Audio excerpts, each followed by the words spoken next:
এখন আমাদের ধারাবাহিক রুহানি অনুষ্ঠানে কিছু আলোচনা করা হইবে সিরাতাল মুস্তাকিমের আরো এক তথ্য সম্পর্কে, এবং আজকের পর্বে উক্ত উল্লেখকৃত তথ্য হইল সেই মহান আল্লাহ পাকের ইসমে আজম জিকির আদায় করার নিয়ম সম্পর্কে। আমাদের আজকের পর্বে দলিল প্রমাণ সহ আধ্যাত্মিক দৃষ্টি অনুসারে এবং দেহতত্ত্বের হিসাব অনুযায়ী কিছু আলোচনা করা হইবে। কারণ উক্ত উল্লেখকৃত সেই মহাকঠিন রুহানি বিষয়কে যদি সঠিকভাবে উপলব্ধি করা যায়, তবে বর্তমান জামানার প্রত্যেক মানব গোষ্ঠী সেই মহান আল্লাহ পাকের ইসমে আজম জিকির আদায় করার নিয়ম সহ সিরাতাল মুস্তাকিমের হাকিকত সম্পর্কে জামানার প্রত্যেক ব্যক্তি আরো বহু এলেম অর্জন করার জন্য সঠিক রুহানি হিসাব অনুযায়ী এবং বাতিনি তালিম অনুসারে অবশ্যই সক্ষম হইতে পারিবে ইনশাআল্লাহ তাআলা।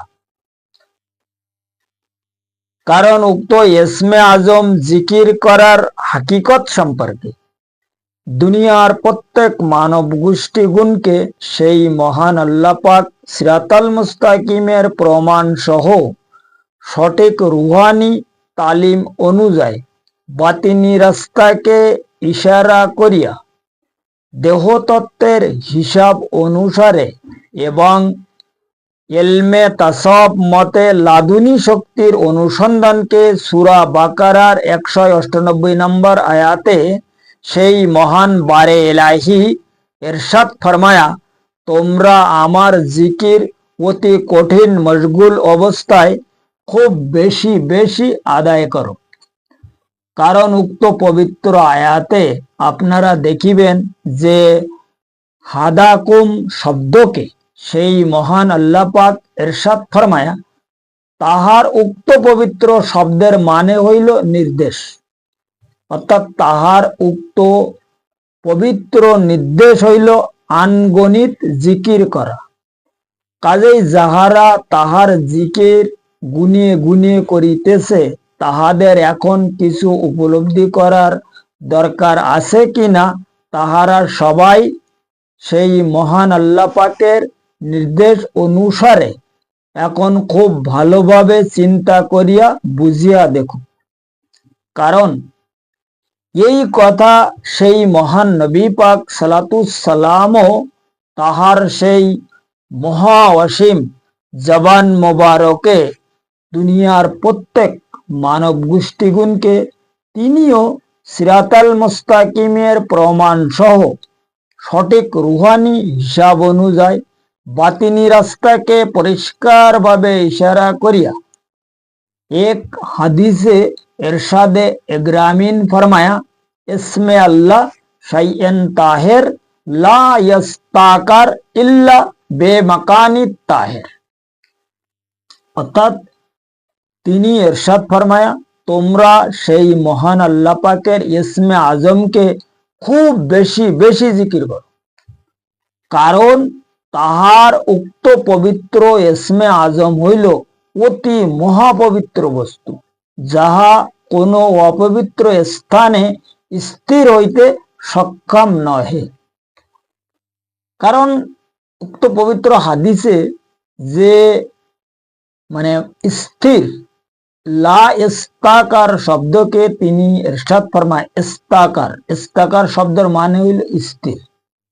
তা এখন এই ইসমে আজম আল্লাহ পাকের সেই ইসমে আজম স্থির হইবার স্থান হইল আমাদের এই দিল।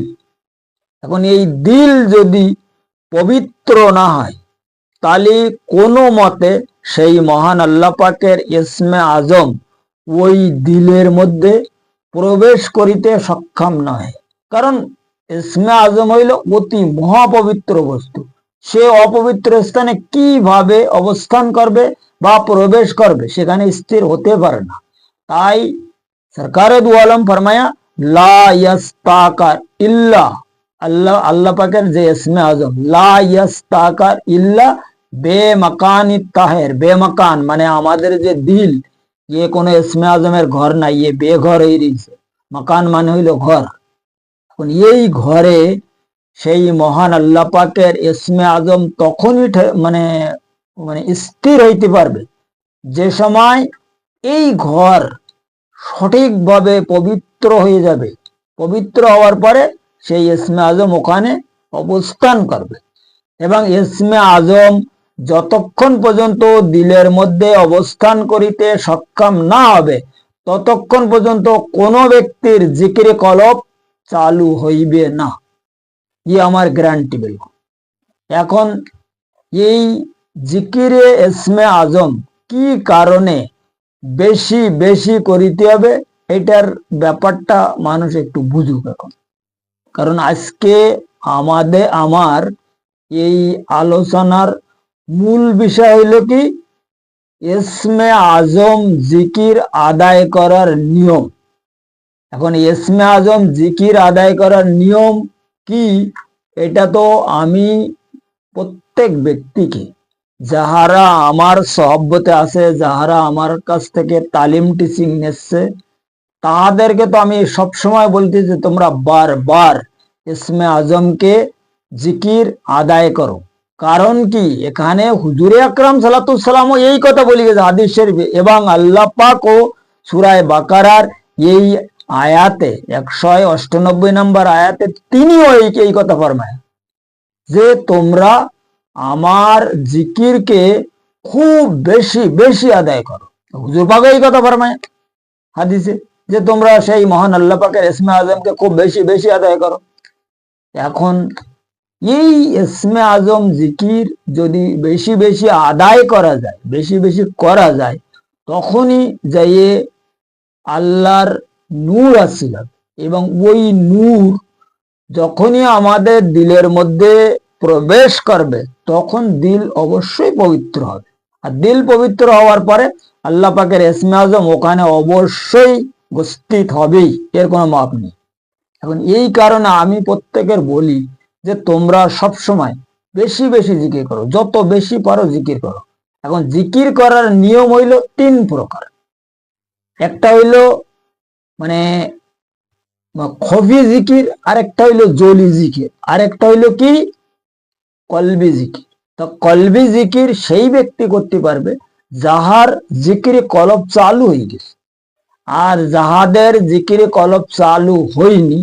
তাহাদের দুইটা জিকির খুব খেয়াল করার দরকার আছে একটা হচ্ছে খফি জিকির আরেকটা হইল কি জলি জিকির জলি জিকির মানে হইল জাহির করে করা আল্লাহু আল্লাহু এটাকে বলা হয় জলি জিকির আর যখন আমরা বিনা আওয়াজে সবসময় মনে মনে যে জিকিরটা করব বা জবানের সাহায্য করব কিন্তু আওয়াজ বাইরে প্রকাশ হচ্ছে না এখান থেকে বাইরে আসতেছে না এটাকে বলা হয় খফি জিকির এখন আমাদের এই যে হাওয়াজে খামসা এই হাওয়াজে খামসা যে 5টা এখানে রুহু আছে এই রুহুদেরকে সবসময়ের জন্য আমরা যদি খফি জিকির চালু না রাখি তাহলে এই রুহুদের ওপরে শয়তান অবশ্যই আক্রমণ করবে কারণ কি যাদের সিনার জাল কাটা হয়ে গেছে যারা জাল কাটিতে সক্ষম হয়ে আছে ইয়ানে যাহারা আমার কাছ থেকে জিকিরে ইসমে আজম গ্রহণ করিয়াছে তাহাদের সিনায় কোনো জাল নেই কিন্তু যদি সে খফি জিকির ছেড়ে দেয় তাহলে তার সিনার উপরে আবার শয়তান জাল ফেলাই দেবে এইবারে ওই জাল ধীরে ধীরে ধীরে ধীরে এমন ভাবে আক্রমণ হয়ে যাবে সে পয়লা যে অবস্থায় ছিল ওই অবস্থায় সে আবার এসে যাবে এই জন্য আজকের আমার এই জিকিরে ইসমে আজম সম্পর্কে কিছু আলোচনা করার দরকার বা এই প্রোগ্রামটা বানাবার একমাত্র কারণ হইল এইটাই কারণ উক্ত জিকিরে কলব অর্থাৎ ইসমে আজম হাসিল করার জন্য যদি কোনো ব্যক্তি হুজুর সৈয়দনা গাউস পাক রহমাতুল্লাহ আলাইহির মুর্শিদ হুজুর সৈয়দনা গাউস পাক রহমাতুল্লাহ আলাইহির মুর্শিদ হুজুর সৈয়দনা আবু সালে মাকজুমি রহমতুল্লাহ আলাইহের দরবারে উপস্থিত হইতেন, তখন তিনি তাহার তাহার কুত্তাকে ছাড়িয়া দিয়ে উক্ত ব্যক্তিকে নির্দেশ ফরমাইতেন, এই কুত্তার আগে আগে ভাগো। তখন উক্ত ব্যক্তি সেই কুত্তার আগে আগে ভাগিতে থাকিতেন। যখন উক্ত ব্যক্তি একদম হাঁপাইয়া যাইতেন, তখন তিনি তাহাকে ফরমাইতেন, এইবার আল্লাহু আল্লাহু জিকির করো, তোমার এই দিলের সঙ্গে আল্লাহু শব্দ মিলাও। কারণ আমাদের এই দিল মহা মুনাফিক, ইয়ে সহজে হার মানে না কোনো সমাজ। এর হার মানানোর জন্য বহু কষ্টের আসলে দরকার আছে, তখন এই দিল হার মানে। হুজুর সৈয়দনা আবু সালে মাকজুমি রহমতুল্লাহ আলাই তো এইভাবে করতেন। এরপরে এক একজন জিকিরে কলবধারী যারা মানে মানে বড় বড় মানে বুজুর্গানের দিন এখান থেকে যারা বড় বড় হস্তি গুজরাই গেছে, তারা এক একজন এক এক কায়দায় মানুষের জিকির করাইছে। যেমন বোয়ালি কালেন্দারের ওখানে ওখানে খালি মানে জলি জিকির, দুমাদম মাস ক্যালেন্ডার, দুমাদম মাস ক্যালেন্ডার চলতেই আছে। এরপরে দেখা যাচ্ছে এই আমির কিল্লা নামে একজন জিকির কলবদারি হস্তি ছিলেন। উনার কাছে যদি কেউ যাইতো জিকিরে কলব হাসিল করতে, উনি বলতো এ কবাডি খেলো। তো লোকজন বলতো, হযরত আমরা তো আসলাম জিকিরে কলব হাসিল করা যায় না। বলে আমার এই জিকিরে কলবে কবাডি। তো ও কবাডি খেলবে, কবাডি খেলতে খেলতে যখন ও খুব হাঁপাই যাবে, তখন বলে এইবার জিকির আল্লাহ জিকির কর, তোমার এই দিলের সঙ্গে আল্লাহ জিকির মিল। কেউ তো সারা দিন ওই ভক্তদের দিয়ে দেয়াল গাতাইছে, দেয়াল মাটির দেয়াল। এবার সন্ধ্যে বলে এই দেয়ালটা ভাঙি, এরপরে আবার সকালবেলা দেয়াল গাতাইছে। মানে এইরকম খাটাই খাটাই যখন অস্বস্তি দিল যখন একেবারে নাপারক হয়ে গেছে, তখন বলে এইবার আল্লাহ জিকির কর। মানে এইভাবে এক একজন ব্যক্তি এক এক কায়দায় মানুষের জিকিরে কলব চালু করাই আছে। কারণ কি আমাদের এই দিল তো মুনাফিক, কোনো সমাজ নিয়ে দিল ভরে না। দেখো দুনিয়ার সবকিছু যদি দেওয়ায় দিলকে, তারপরে বলে আরো দাও, আরো দরকার আমার, টাকা পয়সা গাড়ি বাড়ি ও যা সব আমার দরকার, কারো চেনেটা না। কারণ এই দিল তো এমন একটা জিনিস, এরে শয়তান এমন ভাবে একটা মানে খোরাক দিয়ে রেখেছে যে এর দিল হচ্ছে একটা সমুদ্র, এর কেউ ভর্তি পারবে না। দিলের মধ্যে তুমি যত কিছু দেও না কেন, ও কোনো সময় ও সোজা হবে না। এই জন্য এই দিলকে আল্লাহু বলেনি, অত সোজা ব্যাপার না। এই পাকিস্তানে যে এক ওলি সুলতান বাহু রহমতুল্লাহ আলাইহি ফরমায়া যে দিল যদি একবার সির্ফ একবার আল্লাহু বলে, তার 70,000 বার কোরআন তেলাওয়াত করার অর্থাৎ কোরআন খতম করার সওয়াব পাওয়া যায়। একবার যদি এর আল্লাহু বলে 70,000 বার কোরআন তেলাওয়াত মানে খতম করলি যে সওয়াব, ওই সওয়াব পাওয়া যায়। মানে একজন মানুষ যদি সে একজন কোরআনের হাফেজ, তা হাফেজে কোরআন যদি ডেলি এক খতম করে কোরআন শরীফ পড়ে, তারপরে ওর লাইফে ও 70,000 বার কোরআন শরীফ খতম করতে পারবে না। কিন্তু এখানে পরিষ্কার প্রমাণ প্রুফ পাওয়া যাচ্ছে যে দিল যদি একবার আল্লাহ জিকির এখান থেকে শুরু করে, তার 70,000 বার কোরআন তেলাওয়াত করা সওয়াব পাওয়া যায়।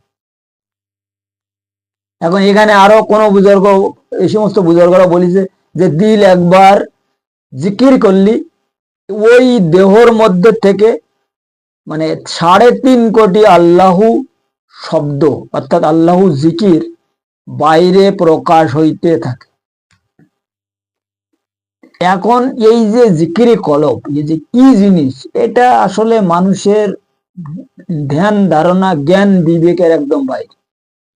কারণ এই জিকিরে কলব হচ্ছে তরিকার শুরু। জিকিরে কলব যেটা, এটা হচ্ছে তরিকার শুরু, আর দিদারে এলাহি হচ্ছে শেষ। এখন এই সর্বপ্রথমে আমাদের কাজ হইল জিকিরি কলবকে চালু করা। বাবা, যদি জিকিরি কলব চালু করা যায় তখন আমরা তরিকাপন্থী হিসাবে দাবি করিতে সক্ষম হইব। নচেত কোনো ব্যক্তি যদি তরিকাপন্থী হিসাবে সে দাবি করে, আমার মনে হয় একটা বিরাট ভুল হবে আমাদের। কারণ কি, এখানে তো দেখো সিরাতাল মুস্তাকিমের সম্পর্ক হইল দিলের সঙ্গে। এখন এই দিল যদি জিকির না করে, দিল যদি কোনো কাজ না করে, তাহলে আমরা সিরাতাল মুস্তাকিমের রাস্তায় কিভাবে সামিল হব? আর সিরাতাল মুস্তাকিম মানে হইল তরিকা, আর তরিকা মানে হইল সিরাতাল মুস্তাকিম। এখন এই তরিকায় আমরা সেই সময় দাখিল হতে পারবো যখন আমাদের দিল আমাদের কথা শুনবে, অর্থাৎ আল্লাহু জিকির করে।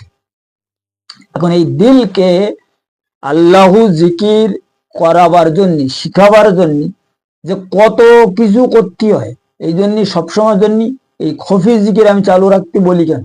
খফি জিকির যদি চালু রাখা যায় তা আমাদের এই শয়তান কোনো প্ররোচনা আমাদের দেওয়ার কোনো রকমের শক্তি রাখে না। কথা বোঝা গেছে? এই হলো খফি জিকিরের হিস্টোরি। জলি জিকিরের একটা বিশাল ব্যাপার, জলি জিকিরে বিরাট নূর হাসিল হয়। আরেকটা জিকির আছে কে, জিকিরে তাসাবুর। জিকিরে তাসাবুর মানে কি? মানে মুর্শিদের ধ্যানে জিকির করা। যদি মুর্শিদের বর্জক সহ জিকির করা যায় তাহলে এই জিকিরেও বিরাট উপকার আছে। সেটা হচ্ছে কি, আমি নিজে জিকির করতেছি, ওখান থেকে তো নূর সৃষ্টি হচ্ছেই, আর মুর্শিদের বর্জক থেকে যে নূর আসে সেটা হচ্ছে অন্যরকম অলৌকিক নূর। এই নূরে বেশি উপকার। এই জন্য আমি বলি যে তোমরা যে যাই এই মানে জিকিরে কলবের রাস্তায় কাজ করতেছো, সবাই চেষ্টা করো যেভাবে মুর্শিদের বর্জক সহ জিকিরে তাসাবুর করা যাবে। জিকিরে তাসাবুর একটা হচ্ছে জিকিরে তাসাবুর, একটা হচ্ছে জিকিরে জলি, একটা হচ্ছে জিকিরে খফি, এই আরেকটা হচ্ছে জিকিরে কলব। এখন কলবি জিকির ওই সময় চলবে যাদের কলবি জিকির চালু হয়ে গেছে, তাদেরও মানে জিকিরে তাসাবুর করার খুব দরকার আছে। কারণ কি, এই নূর যত সৃষ্টি করা যাবে তত আমাদের মধ্যে যত রূহ আছে ওরা ধীরে ধীরে ফটাফট সওয়ালে থাকবে। এরপরে এই সমস্ত শরীরে যখন নূরে নূর ভরে ভরে যায়, আমাদের এই শরীরের মধ্যে সমস্ত শিরায় যখন মানে দেখা যাচ্ছে যে দিল হচ্ছে আমাদের রক্ত মানে রিফাইন করার পাম্পিং স্টেশন। তো ওখানতে যখন রক্ত রিফাইন হয়ে ইনপিওর রক্ত যখন দিলের মধ্যে যাচ্ছে, ওইটা ওখানে রিফাইন হয়ে পিওর হয়ে যখন আমাদের শিরার মাধ্যমে সমস্ত শরীরে ভরে যাচ্ছে, শরীরে যখন নূরে নুরানি হয়ে যায়, যখন এই শরীরের আর নূরের দরকার হয় না, তখন কলব কি করে, এই নূরকে ওপরে পাঠানো শুরু করতে। এইবার এই নূর যখন ওপরে পাঠানো শুরু করে, এখন ওপরে এই নূর কলব এদিক থেকে রওনা করে, ওটা তো আল্লাহ পাকের নূরও রওনা হয়ে যায়। কারণ কি, উনি পরিষ্কার বলেছে ফাস করুনি আযকুরুকুম ওয়াশকুরুলি ওয়ালা তাকফুরুন, তোমরা আমার জিকির করো, আমিও তোমাদের জিকির করিব, অর্থাৎ তোমাদের স্মরণ করিব। এখন এই কারণে উনি ওখান থেকে তাহার নূরও রওনা করায়। এইবার এই দুই নূর যখন একসঙ্গে মিলে যায়, এটার নাম হইল সিরাতাল মুস্তাকিমের রাস্তা। এই রাস্তার মাধ্যমে মুমিনরা সেই মহান আল্লাহ পাকের দিদার পর্যন্ত পৌঁছে যায়। এইবারে দিদারে এলাহি হবার পরে তখন এই সিরাতাল মুস্তাকিমের রাস্তা থাকে না, তখন ওখান থেকে ডেলি ওই ব্যক্তির উপরে আল্লাহ পাকের তরফ হইতে 360 তাজাল্লি শুরু হয়ে যায়, আর এই সিরাতাল মুস্তাকিমের রাস্তা বিলকুল নষ্ট হয়ে যায়, ওই ব্যক্তি হয়ে যায় সিরাতাল মুস্তাকিম। এখন এই হলো মানে জিকিরে কলবের একটা আসলে মেন স্টোরি। কারণ জিকিরে কলব সম্পর্কে যারা জিকিরে কলবের এই রাস্তায় কাজ করিতেছে, তারা একটা কন্ট্রাডিকশন আছে যে আমরা এত জিকির করতেছি কিন্তু আমাদের তো কোনো আমরা কি উপকার হচ্ছে কি না হচ্ছে এটা তো আমরা কিচ্ছু বুঝতে পারছি না। ভাই, এটার উপকার নিজের মধ্যে নিজে বুঝতে হবে। নিজে যতটা কাজ করব এতটা আমাদেরকে ইন্টারেস্ট পাওয়া যাবে। কারণ একজন লোক তার 12 ঘন্টা ডিউটি, এখন ওই 12 ঘন্টা ডিউটি করার পরে যদি সে আরো 1 ঘন্টা ওভার টাইম করে, তো ওভার টাইমেরও তো বেতন পায়, সে পায় না? ঠিক তদরূপ এই জিকিরে কলবের ব্যাপারটা হচ্ছে ঠিক তদরূপ একটা ব্যাপার। কারণ এখানে কোরআন বলেছে কিয়ামাউ ওয়া কুউদাউ ওয়া ইলা জুনুবিহিম, কারণ আল্লাহ বলতে যাচ্ছে যে তোমরা দাঁড়ানো অবস্থায়, বসা অবস্থায় এবং নিদ্রা অবস্থার মধ্যেও তাহার জিকির করার জন্য, তখন মুমিন বান্দা হওয়া যাবে, নচেত নহে। যারা মুমিন বান্দা তারা এই 3 অবস্থায় জিকির করে। এবং সূরা নূরের মধ্যে তুমি পরিষ্কার বলেছে যে আমার যারা মুমিন এরা সমস্ত সময় তারা ব্যবসা বাণিজ্য কার্যকর্ম যা কিছু করুক না করুক তারা সবসময় আমার জিকিরের মধ্যে সামিল থাকে। কারণ কি, কাজ কারবার তাদের হাত পা করতেছে, আর মুখ জবান দ্বারা তারা কথা বলতেছে। ব্যবসা বাণিজ্য করতে গেলে তো কথা বলতে হয় না, দোকানদারি যদি কোনো লোক করে তার তো কথা বলতে হবে। এগুলো মুখ জবান দ্বারা, হাত পা দ্বারা হচ্ছে, আর এদারে কলব তার জিকিরে এলাহিতে সবসময় জন্য মশগুল রয়েছে। কারণ এই কলবকে দেওয়া হয়েছে মানুষের শুধুমাত্র আল্লাহর ইবাদত করাতে। এই কলব রুহু যাহাদের মধ্যে নেই তারা আল্লাহর ইবাদত বন্দিগিরি কোনো কিছু ধার না। তাদের ব্যবহার হাইমান পশু জানোয়ারের মতো। ঠিক এই কলব রুহু যাহাদের মধ্যে নেই তাদের অবস্থা ঠিক এইরকম। এখন অনেকের তো কলব রুহু মরি গেছে, সেটা হচ্ছে কিরকম, তার কলবের আয়ু শেষ হয়ে গেছে। কারণ এর মাত্র আয়ু আছে 40 থেকে 50-52 বছর, এর বেশি সে বেশি থাকতে পারে না। কারণ 40 বছরে খানা তাকে খাওয়াইয়ে এখানে রাখা হয়েছে এই কলবকে। এরপরে দেখা গেছে শুধু কলব না, সামাবি রুহু, বহুত রুহুদের সব এই ধরনের খোরাক দিয়ে পাঠানো হয়েছে।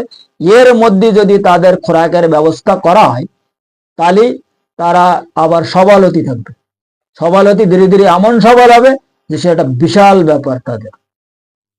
এই জন্যই এই যে আমাদের মধ্যে যে সামাবি রুহুগুলো আছে, এই রুহুদের মানে প্রধান রুহ হইল কলব। এবং এই কলবকে যদি আমরা প্রকাশ করিতে পারি তাহলে এই কলবের সাহায্য সমস্ত রুহু প্রকাশ হয়ে যায়। কলবের পরে রুহ, রুহুর পর সির, খফি, আফা, আনা, আর এই সব রুহু যখন সবাল হয়ে যায় নফস আপনাপ সোজা হয়ে যায়।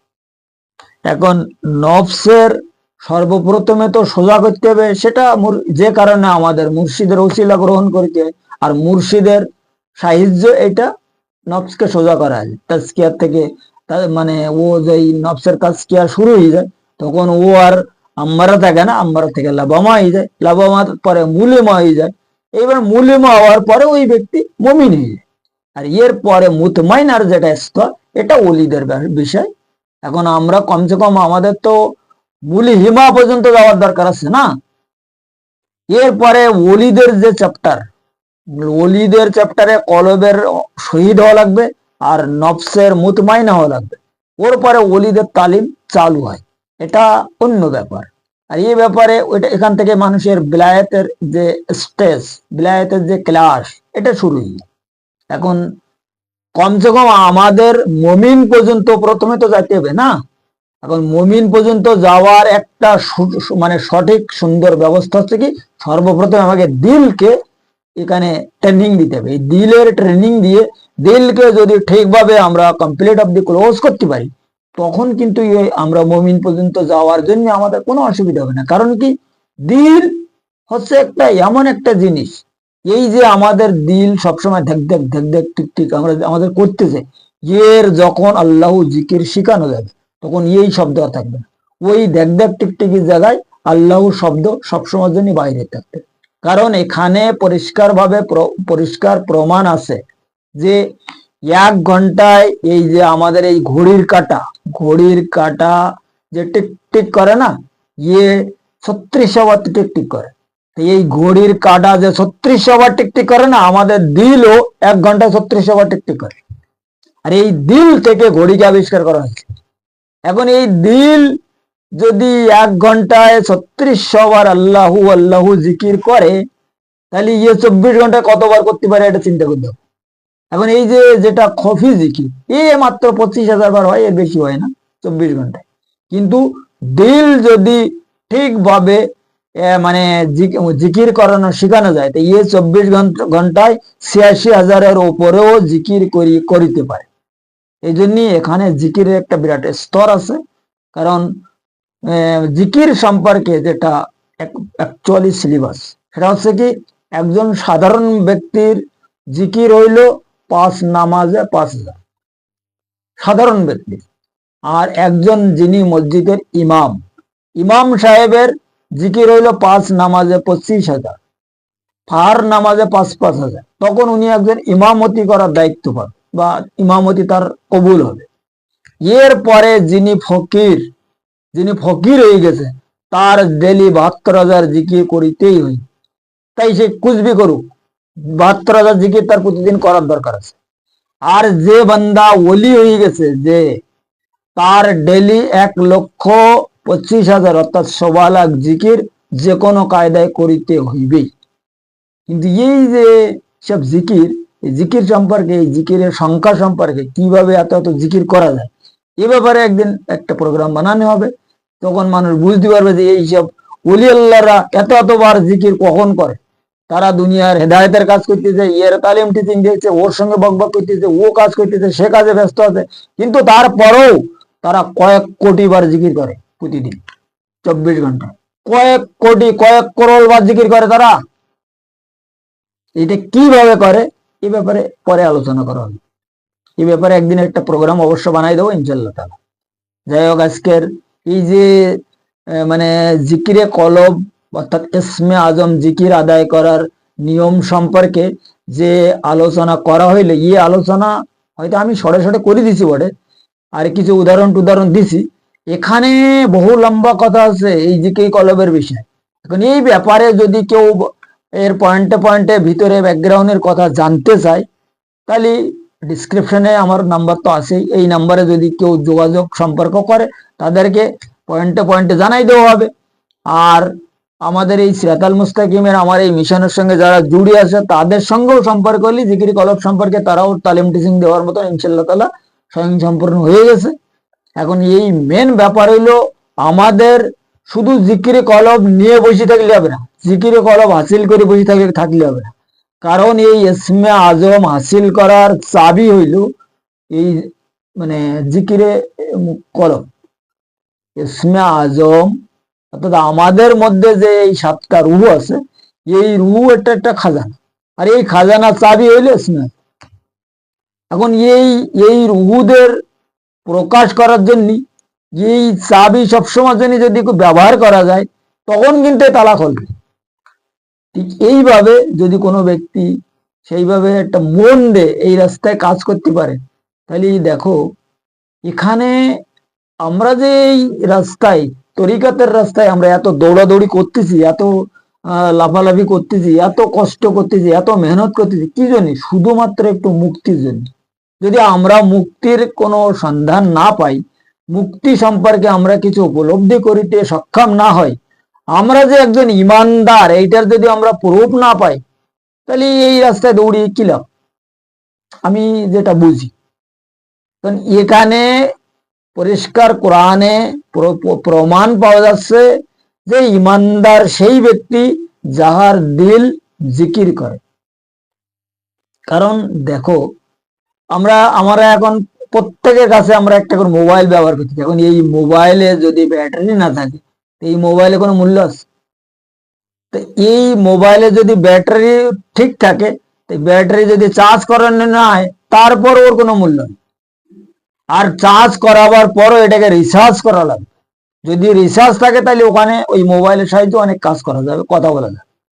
ঠিক তদ্রূপ অনুযায়ী আমাদের প্রত্যেকের যে দিল আছে, এই দিলকে যদি আমরা রিচার্জ করাতে পারি আর এর ঠিক মতন চার্জ করাতে পারি, এই দিলের সাহায্যে অনেক কিছু করা যায়, অনেক কাজ আমাদের অনেক উপকারে আসবে। এখন যদি কেউ করে বাবু এইগুলো, এই ফালতু বকবক করে আর ফালতু এই সমস্ত কথাবার্তা শুনে কোনো লাভ নেই। কারণ এই যে ব্যাপারটা আমি এখানে মানুষের বুঝাচ্ছি, মানুষের 2-5টা কথা বলতেছি জিকিরি কলব সম্পর্কে, এটা অনেকে অনেক জায়গাতে অনেক রকম কথাবার্তা দেখতে পাচ্ছি, আমি শুনতে পাচ্ছি, বা আমার কমেন্ট বক্সেও লেখা আসছে যে পয়সা কামাই করার জন্য বিরাট একটা ভালো একটা ধান্দা তৈরি হয়ে গেছে, ইয়ে হয়ে গেছে, তা হয়ে গেছে। এখন সে যেটা বুঝতেছে ওইটা, কিন্তু এই যে সমস্ত কথাগুলো আমার এই সিরাতাল মুস্তাকিম টিভিতে বলা হচ্ছে, এই সমস্ত কথা আজ পর্যন্ত কোনো ব্যক্তি দুনিয়ায় শুনিয়েছে কিনা সে একটু ভালোভাবে চিন্তা করুক।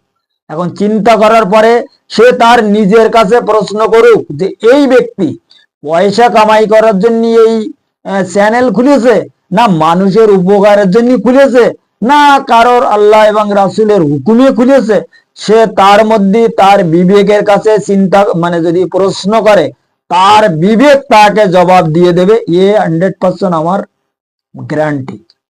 যদি এই ব্যাপারে যাদের মানে মনের মধ্যে একটা কন্ট্রাডিকশন হচ্ছে, বা যাদের এই ব্যাপারটা নিয়ে বিভিন্ন ভুল ধারণায় কথাবার্তা বলতেছে, অনেক কথা আমার কানে এসতেছে, অনেকে অনেকে বলতেছে আমার ভক্তবৃন্দরা যে এই সমস্ত ভিডিও যা দেখা যাচ্ছে পাওয়া যাচ্ছে, সব পয়সা কামাই করার জন্য একটা ধান্দা খুলেছে, একটা বিরাট ব্যবসা খুলেছে, করেছে। ভাই ইউটিউবের থেকে যে কি পয়সা পাওয়া যায়, যারা ইউটিউবার, যারা ইউটিউবে কাজ করতেছে তারা খুব ভালো করে জানে ইউটিউব যে কি পয়সা দেয়।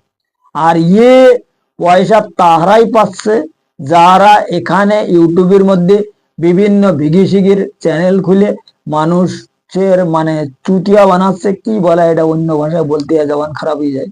কারণ এই মানুষের উল্লু বানাবার জন্য যে সমস্ত কাজ কারবার করতেছে, আর দুনিয়া তো শয়তানের বাজার, আর মানুষ ওই দেখার জন্য ব্যস্ত আছে। এখন তাদের একটা দেখা যাচ্ছে 2-1 লাখ 2-3 লাখ ভিউজ এসেছে এক এক ভিডিওতে, তারা তো পয়সা পাবি। কিন্তু আমাদের ভিডিওর যে ভিউজ আছে এটা যদি কেউ লক্ষ্য করে দেখে, তাহলে এখানে আমরা কি ইউটিউবের থেকে কি পয়সা পাচ্ছি কি পাচ্ছি না, ইউটিউব আমাদের কোনো পয়সা দিচ্ছে কি দিচ্ছে না, এটা তারা ভালো করে বিচার করতে পারবে। আমি এখনো আজকে আর একবার বলতেছি, এর আগেও কয়েকটা ভিডিও মানে বলেছি যে আমি পয়সা কামাই করার জন্য এই ইউটিউবে চ্যানেল খুলিনি, এবং আজকেও এই কথা বলতেছি যে ইউটিউবে চ্যানেল খোলা হয়েছে শুধুমাত্র এই সিরাতাল মুস্তাকিমের ব্যাপারটা দুনিয়াওয়ালাদের জানাবার জন্য। কথা বোঝা গেছে? দুনিয়াওয়ালাদের বুঝানোর জন্য, দুনিয়াওয়ালাদের শেখানোর জন্য। এই ব্যাপারটা কেটা করবে কেটা করবে না, কেটা মানবে কেটা মানবে না, আমার ভিডিও কেটা দেখবে কেটা না দেখবে, এই ব্যাপারে আমার দায়িত্ব না। কারণ এখানে আমার যাহারা বসাইছে আর যাহাদের হুকুমে আমি এই চ্যানেল খুলেছি, এবং যারা আমার এই দায়িত্ব দিয়েছে এই কথা বলার, এই হক কথা বলার, তাহারাই জানে এই ব্যাপারটা যে কেডা দেখবে না, কেডা শুনবে না, সে তাহাদের ব্যাপার। কথা বোঝা গেছে? এখন যদি মানুষ এর বড় পরেও বিভিন্ন বিভ্রান্ত মনে করে, বিভ্রান্ত ধারণা নেয়, বিভ্রান্ত কথাবার্তা বলে, এটাও তাদের ব্যাপার, তাই না? এখন এখানে এই সমস্ত ফালতু কথাবার্তার আমি তো আসলে ধার ধারিনি না, এইসব কথাবার্তার আমি কোনো মানে ভয়ও করি। যে যা পারে আমার নামে বলুক, কোনো অসুবিধা নেই। এতে আমার কথাবার্তা শুনলি, আর আমার যে সমস্ত মানে এখানে আমি যে সমস্ত উপদেশ মানুষের দিচ্ছি, এই উপদেশ আজ পর্যন্ত পৃথিবীতে কোনো ব্যক্তি পেয়েছে কিনা এটাও একটু ক্যালকুলেশন করলি খুব ভালোভাবে বোঝা যাবে। তরিকার জগতে আরো হাজারো লাখো লোক কথা বলতেছে, আমি একলা বলতেছি না। এরপরে এই তরিকার ব্যাপারে হাজারো লাখো লোক এই রাস্তায় চলতেছে, এই রাস্তায় কাজ করতেছে। এখন তারা সুন্দর করে এই সমস্ত এই জিনিসটা ক্যালকুলেশন করলি রেজাল্ট সামনে এসে যাবে ইনশাল্লাহ তাআলা, কোনো অসুবিধা নেই। যাই হোক, আজকের আলোচনা এই পর্যন্ত রাখা হইল। আগামী পর্বে সিরাতাল মুস্তাকিমের আরো অন্যান্য বিষয়ে কিছু আলোচনা অবশ্যই করা হইবে, একদম দলিল প্রমাণ সহ দেহতত্ত্বের হিসাব অনুসারে মানব মুক্তির একটা সঠিক উপায় সম্পর্কে ইনশাল্লাহ তাআলা, যদি আমার মুর্শিদ মাওলা আমার প্রতি সে সঠিক দয়া ফরমায়।